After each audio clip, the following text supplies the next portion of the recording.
Jews aren't even a marginalized group. They're not a marginalized group in the United States of America. They're a thriving, market dominant.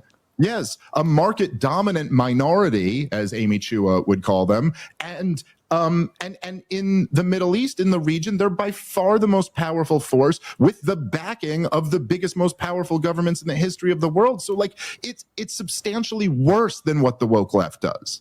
Yeah, but endless, limitless mockery coming from conservatives, and a lot of that I've shared many times because I think it is worthy of mockery. But at least when it's being offered on behalf of many of these groups, you can make the case with data and other sorts of historical events and even current dynamics that they are marginalized, they are vulnerable, they do have less power in the society. Anybody who can look at someone with a straight face and look at all of our institutions and how power is exercised and say that American Jews or European Jews or global Jews are somehow marginalized, that they're the only real victim group, that they are endangered, that they need special protection by the government, especially for conservatives who have been mocking that forever, that too is sort of on top of that whole other layer. The world was shocked to hear the response of the Israeli government, Netanyahu specifically, which was to call everyone involved in these prosecutions bigoted and anti-Semitic. No one imagined that would be the response. So I guess I want to begin there. Is this prosecution arguably anti-Semitic? It's funny because you say like I'm a comedian and I'm here to be a political analyst, but it only makes sense in this world because it was Netanyahu's response video was like something out of a Saturday Night Live sketch or something. I mean, in the darkest way, but it's almost hilarious. It'd almost be like if there was like you'd see something, a comedy sketch where like a black guy's just beating someone up and they go, "Hey, stop beating him up." And he goes, "Oh, it's because I'm black," or something like that. And you just be like, "Oh, it's so ridiculous to jump to that conclusion." And, I'm not the expert in international law, but it's just so absurd that to even consider that what he's doing wouldn't be against international law. Like, what would the point of having international law be if you could have a people who you have like to just bomb a captive people for over a year and kill all of these kids? And not that, it really does, at least to me, totally just change the equation that Israel has been occupying / controlling Gaza for longer than the Soviet Union controlled Eastern Europe. You must have some higher obligation on how you police people who you have occupied. And so anyway, the whole thing is for him to say that the idea that the only issue you could have with that is that you just hate Jewish people deep down is so absurd. It's hard to imagine it's happening in real life. You know what really enrages me about this, and it actually enrages is the correct word, is that for the last decade, at least, probably even longer, pretty much every conservative in America, by definition, mocked this tactic, that the minute some group is dissatisfied with some idea, people are opposed to affirmative action, you immediately get accused of being a racist, people are accused of immigration, you get accused of being a white nationalist. You don't want to put biological men, even if they're trans, in women's bathrooms. You get accused of being a transphobe. They have mocked this attempt to weaponize bigotry accusations mercilessly from every single group. And yet the minute it comes to this one particular identical tactic, which is to accuse everybody critical of Israel or opposed to Israel being anti-Semitic, there is much on board with identity politics and censorship, by the way, as well. But this identity politics trip, as any sophomore with purple hair at Oberlin, how do they justify in their own mind this obvious conflict in their worldview? Oh, I mean, well, first up, you totally nail it, and it is infuriating, but it's even one step further than that. It's then they call us the woke right. They turn around, and just to further mimic the woke progressives, they turn around and accuse you of exactly what they're doing. And I get this all the time, like on social media, and not just from random people, but from like, right-wing influencers who support Israel in this war. And they'll point out that they'll go, "Hey, Dave, you agree with the woke leftists on this. See, you're just like those campus leftists because they're all against this and you're against it too." And it's like, so you're pointing out that I just happen to agree with another group of people, but you're borrowing all of the worst tactics that are the reason we don't like that group of people. And it's just all so bizarre. And like, you can't even believe that they have the gall to make this argument as they're making it. And just one more point is that, and I know I said something similar to this, I think the last time we talked, but it's not just that it's the same argument as the woke leftists. It's the same logic in a much weaker position, in a much weaker situation to use that same. It's like they're much worse, because it's not as if you were to point out, like if you're saying that maybe a conservative or a right winger will make some point about some policy and then they'll accuse you of being racist. Okay, that's wrong and dumb, and that is done a lot. But you're in this case talking about, like, whether you consider it a genocide or not, the mass slaughter of innocent people, and you're criticizing that. It's not just some random policy. And then to use the anti-Semitic card, unlike, say, like groups who might use that on the woke left. Yeah. All right, so I have been going on a binge with David Smith, and I'm going to continue playing that video very shortly. I just wanted to say, so this video came out a few days ago, I think a day or two ago, on this person's show, Glenn Greenwald. Now, I'm not too familiar with Glenn, but he just made a fantastic point about the conservatives and the Republicans. Generally, they hate people that self-victimize, like, oh, I need to get special rights because I'm African American or transsexual or whatever it is. They're always against that, and that victim mindset and that victim mentality, that whole pick yourself up by the bootstrap, that they're known for that.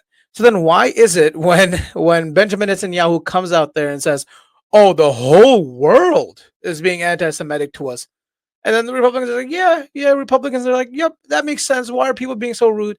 The hypocrisy is unreal. Now, let's continue this. Yeah, and of course the people, and I'm with you too. I also mock woke, stuff when it's on the left like that. But the response to that is almost always something along the lines of like, well, you're saying the problem is because you're black or because you're gay or because you're trans, but maybe the issue is your behavior.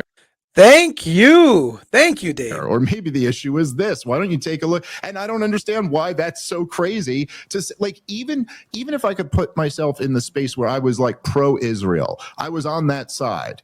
It would still, if I was being honest at all, I'd still admit, oh yeah, I can understand why people would be appalled by what we're doing. Like, somehow I feel it's necessary, but clearly just looking at it on the face of it, you'd be pretty appalled by what we're doing. And your first assumption, if somebody was a critic of the policy, would not be to assume that it must be some blind hatred of Jews that could only be motivating this. It's just, it's pretty obvious on the face of it, man. What they're doing is just horrible.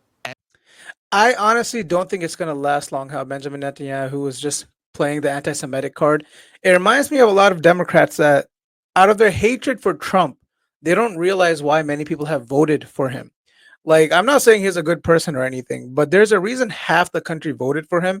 And when you just cut all of that off and say, oh, no, he's a racist bigot or whatever, you totally cut off communication and misunderstand why half the country, more than half the country, voted for the guy. And that's the true reality. And I see that same thing happening here. And everybody can see that at this point. Just to your point about the comparisons between Nazi Germany, it's like, the funny thing too is that everyone is compared to the Nazis. Like, just in the culture, certainly within the political culture of the United States of America, that's everybody's called a Nazi. Whether it's, the neocons would always call every single enemy that we're trying to get the next war against the next Adolf Hitler. That was always like the language that was used, as I know very well, as somebody who was one of the most vocal critics of the war in Ukraine and America's backing of Ukraine in this conflict over the last couple of years. You're Chamberlain, and because Putin's the new Adolf Hitler, and everybody from George W. Bush is Hitler, or Obama was Hitler, or obviously Donald Trump got called Hitler every single day. And yet there's this one area where you can make these direct parallels, but comparing that at all to the Nazis is somehow, even though it makes far more sense than any of the, well, maybe not Bush, but it's one of the best for. This is such a great point, too, because there are so many Republicans that are against funding Ukraine for the war. And here we are, those same people are okay with funding Israel. Make it make sense to me.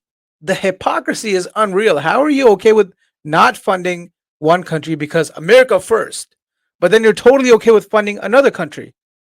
Like, since when did Israel do anything for us? I'm being very serious and blunt when I ask that question. For sure, out of all of those. And I just think the thing that stuns me, and I'm not that old, but like I got some gray in my beard. I'm not that young either. And the idea that in the public consciousness of so much of the world, the Jewish state of Israel is now equated with the Nazis and as the ones perpetrating a genocide, as the ones, violating all these rules that were only put in place after, World War II. It's just, this is such a profound change that I never could have imagined in my entire life. I mean, like, the Jews always had the image in the Western world as being like the put upon group who was the biggest victims of just this generation before us. And to just watch the change in this, and it's shocking that the Israeli government is not more concerned about this. It's not just that what they're doing is so wrong and that our country is so compromised that we're not allowed to criticize some foreign government. It's like the fact that they don't even for their own self-interest see how dangerous this game they're playing is one of the things that's most scary about the situation. Dramatically, why should Kamala Harris or Joe Biden get to go to Paris and Amsterdam and Toronto and Montreal if Benjamin Netanyahu and Yoav Gallant can't? Yeah, and just by the standard that they use, right? I mean, when you had Lindsey Graham, I think the day after, I think on October 8th, he was calling to bomb Iran because he said they were in on it because I don't know, they funded the group, right? And so because they have in the past done business with the group that committed an attack, therefore they're guilty. Yet if these are war crimes and they're doing them with our money and our weapons and our logistical intelligence, how would we not be implicated in all of that? And it's it's the whole dynamic here that's really dangerous for this conflict is that, as I know you know very well, but there's been, I remember when you were on my show very shortly after October 7th, I think it was a couple of weeks later, and you had made the point that it seems like half of the kind of MAGA world has just been like teleported back to 2003 or something like that. And they're like just right back to the Cheneyite Republican Party. And that certainly was true for a lot of people. And one of the characteristics, I think, of that almost replayed is it reminds me of, as I know you remember well, Glenn, in the Obama years, the kind of Republican establishment criticism of Obama would be that he's too soft on foreign policy, like that this is kind of lost now because now the right wingers like to say Trump kept us out of war. Trump didn't start any new wars. But at the time, like on Fox News, the criticism of Barack Obama was that he was soft and that he pulled out of Iraq. And that's why ISIS was able to take Iraq back over. Not that he was arming them in Syria and not that he overthrew the government in Libya, but that he didn't protect like some of the people there and so but while Obama's expanding the wars all over the world and being even more hawkish than George W. Bush, the criticism he's getting is that he's soft on foreign policy. And he won't even say radical Islamic jihad and all those really, really stupid arguments that right-wingers used to make at that time. And then the same thing kind of happened with Biden, where Biden is just all in on backing Netanyahu's mass slaughter of the people of Gaza. And then all these guys, the real woke right wing, they're all criticizing him for being too soft. And now in comes Donald Trump, who is just kind of George W. Bush in this situation, just a naked hawk where there's no even pretense that he cares about getting some more food into Gaza or anything like that. And his foreign policy picks, I mean, have just been Again, Glenn, I'm not familiar with who Glenn is, but he asked a very good question. He said basically that if Benjamin Netanyahu has this whole arrest warrant, what about the folks that are actually funding this war, aka Joe Biden, Kamala Harris? Why are they not responsible for this? Because at the end of the day, Benjamin is not Benjamin without the USA. He's using our money. He's using our weapons. In the UN, we are the ones that are constantly vetoing anything they put out, any of the resolutions, any of the calls for ceasefire. We are the ones that veto that. So, of course, Joe Biden and Kamala should also be responsible. Now, of course, the whole world is not going to say, yeah, there's an arrest warrant out for the US president. That would be nonsense. But, and honestly, it's a big step that they called out for Benjamin Netanyahu. I am happy with that. The eyes of the world is waking up. The world has been awoken for a long time. United States, people in the United States are finally waking up. Definitely, I want to go through that with you because I'm interested in. It certainly seems like the way that, I mean, in terms of like money spent in congressional races and things like that, it certainly seems like they're more active. It seems like they have, I mean, they've always had a real ability to take out people who are critics of pro-Israeli policies. You know, I do think, while it is probably true that the lobby is stronger than ever, and certainly their grip on the political class is stronger than ever, they've certainly, as with the rest of the establishment, lost their propaganda apparatus, and now there are more voices who are critical of Israel that are able to get in front of large audiences. So that's kind of a separate issue. But I don't know what to say, man. I mean, there are times where I just can't even, you know, again, even if you were a Mossad agent, if you could just put yourself there for a second, I feel like at a certain point you'd be like, hey guys, don't like overdo it. You know, like you're making it a little bit too obvious that there's something fishy going on here. But the idea of just everybody tripping over themselves to defend a foreign government, and as you've pointed out many times, so much quicker than they would even defend their own party's leader in this country. Like, it's like those Republicans will support Netanyahu quicker than they would support Donald Trump. Those Democrats will support Netanyahu quicker than they would support Joe Biden or Kamala Harris. It's unbelievable to watch. And yeah, I think the lobby is a huge part of it. I wonder what other pieces there are to it. You know, there were some, hey, we're on Rumble, right? So I could say there were a lot of people who were close to Mossad around Jeffrey Epstein. Who knows what other type of blackmail operations and things like that they have going. But there is no question that you can just look at things like that and be like, it's not organic. This is not organic. You don't just all care so much about this country the size of New Jersey in the Middle East. That's not what this is. There are incentives, there are pressures, there are other factors involved. And obviously, as you know, Glenn, it's not like it's coming from the people. It's not as if like the American people are just demanding that their government be loyal to Israel. These are other forces at play here. Yeah, and first time in a long time, if not ever. But it's Mike Huckabee who has a ardently theological, religious devotion to Israel because he believes that Israel should occupy the entire territory from the river to the sea in order for the Messiah to come back and then consign all the Jews to hell. But Israel's fine to take that theory since I don't believe that will happen. Right. Do you think that seems to me to be a big part of, even as part of this America First movement, why this contradiction that's so obvious, like America first, let's give all our money to Israel. The reason that conflict, that very glaring conflict, is not recognized is because of this evangelical fervor within the Republican Party that keeps this obsession with Israel stronger than ever.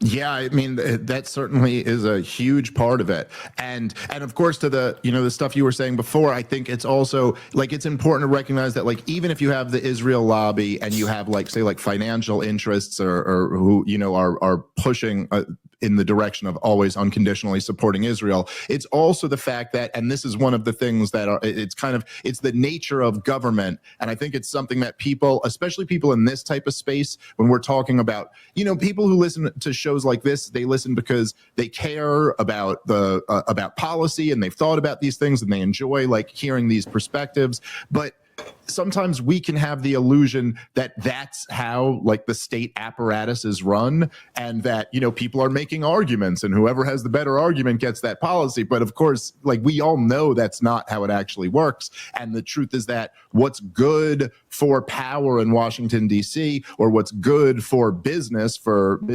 influence who have influence on Washington, D.C., that ends up being the decisions that get made. And so not only do you have, say, like the neoconservative ideologues, and then you have the Israeli lobby, and then you have these, but also their proposed policy is just really good for weapons companies, and you know what I mean? And it's really good for people in the CIA or in the, you know, whatever branch of the national security apparatus. They may not be ideologically Zionists, but if there's a neoconservative movement that's pushing that they get a lot more power, they also might kind of fall in line with that. So that's a pretty big factor. But there's no question. I mean, there's tens of millions of evangelical Christians, and to hear Mike Huckabee in his own words, because if people haven't heard it, maybe it could sound like you're being slightly hyperbolic in the way you describe it, but I assure you, anyone who hasn't heard it, Glenn is not. And it is the way he speaks about, it's the creepiest freaking thing I've ever heard in my life. I mean, there is just simply no other area, no other policy where anyone ever speaks like that who's actually in a position of power. Like I mean, you may see like, the Jerry Falwell or someone like that has a show, but in terms of like actually, like there's no argument where someone could Mike Huckabee just says there's no such thing as a Palestinian and there's no such thing as a settlement and there's no such thing as an occupation because God gave all of this to the Jews. And like, how does that happen? I honestly think about that. How does someone who's that much of a religious fanatic gets into such a high position of power in the government? Like, imagine if I was at that level. Imagine if I was just running Doge, man, like Elon Musk or Vivek, and I was just like, God said I should be a billionaire, and I just took $1 billion. It's insane. It's really insane. It's sad too. Just no one ever. Look, even the pro-lifers have to try to make an argument. They don't just get to say it's in my book and God says so. They'll say life begins at conception or something like that. It's wild. They'll use scientific data that like the fetus has a heartbeat, has a. At least with Trump, there is some air of like autonomy to him. Like there's something like and Donald Trump. Don't get me wrong. I'm not trying to paint a rosier picture than there is. Donald Trump, has never struck me as a deep thinker. I'm not saying he's read a lot of books and really has a deep understanding of any particular policy, but he is kind of just a boss. That's who he's been his whole life. He kind of has the attitude, unlike Kamala Harris, where she kind of just knows she has to play this game so she gets her next position. And, he has some actual ideas. And so you never know. And he's also just, like you said, unpredictable. So you never know exactly what he might do. You never know who of the people around him are going to be gone in 3 months. And then he's going to be telling you how stupid and little they were and then bring someone completely different in. There's just a lot of question marks there. And of course, you're absolutely right that there is no, air on Israel. Every single one of them is bad on that topic. But there are really important areas where like someone like Tulsi Gabbard is a lot different than the standard Washington politician.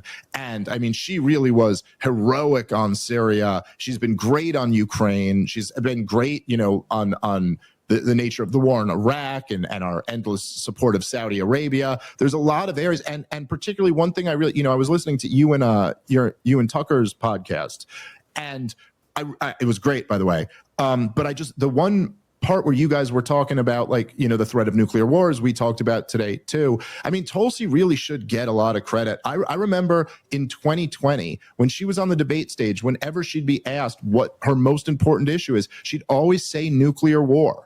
And this was before Vladimir Putin had invaded Ukraine, but it was after we had framed him for overthrowing our democracy and all that. And she just kept, and I was like rooting for her because she's the anti-war candidate and I wanted her to do well. But I remember thinking like, you're going to come off a little goofy if you say it like that. Like that kind of sounds like, come on, nuclear war is not going to happen. But just like to your point where this used to be a real fear of Americans and now it's kind of not. And she was up there saying, no, this is something we really need to be concerned about. And not that we've gone to nuclear war since then, but that concern certainly aged very well. And just someone with that mentality in there, it's like, it might be interesting. It might be interesting. I kind of trust that, like, if Tulsi's the head of the intelligence, community, and she finds out that the government's doing some wildly corrupt thing, she might have a problem with that. And you just weren't going to get anyone like that under Kamala Harris. And even Pete Hegseth. And, I know he's not good on Israel, but he's said some great things about Ukraine. And given the threat of nuclear war, it's pretty important to be good on that. I don't mean to like sell out the Palestinian people, but all of these things are important. And obviously Bobby Kennedy, while a lot of people may have, be triggered by him, he's a real outsider to the corruption of the big pharmaceutical companies and kind of the healthcare system in this country in general. And I think Matt Gaetz, who's out now too, but he's at least putting some outsiders in there. And again, that's just, unfortunately, maybe the state of modern American politics, but that's better than we were going to get with anyone else, I think, including any other Republican if they had one, or any other Democrat besides Kamala Harris. The only person who plausibly could have won and would maybe give us some picks like that is Donald Trump right now. Yeah, Yeah, so I've been binge watching Dave Smith. These were some of the best clips and highlights from his recent interview with Glenn Greenwald. It just came out about 2 days ago. I really hope you enjoy this video. If you enjoy how I put together a few highlights from long podcasts so you don't have to watch the whole thing, definitely like this video and subscribe to my channel. And if you really want to support the channel, you love the work that I do, feel free to become a member. I prioritize your comments. I might even give you a shout out. I'll see you in the next video. Thank you.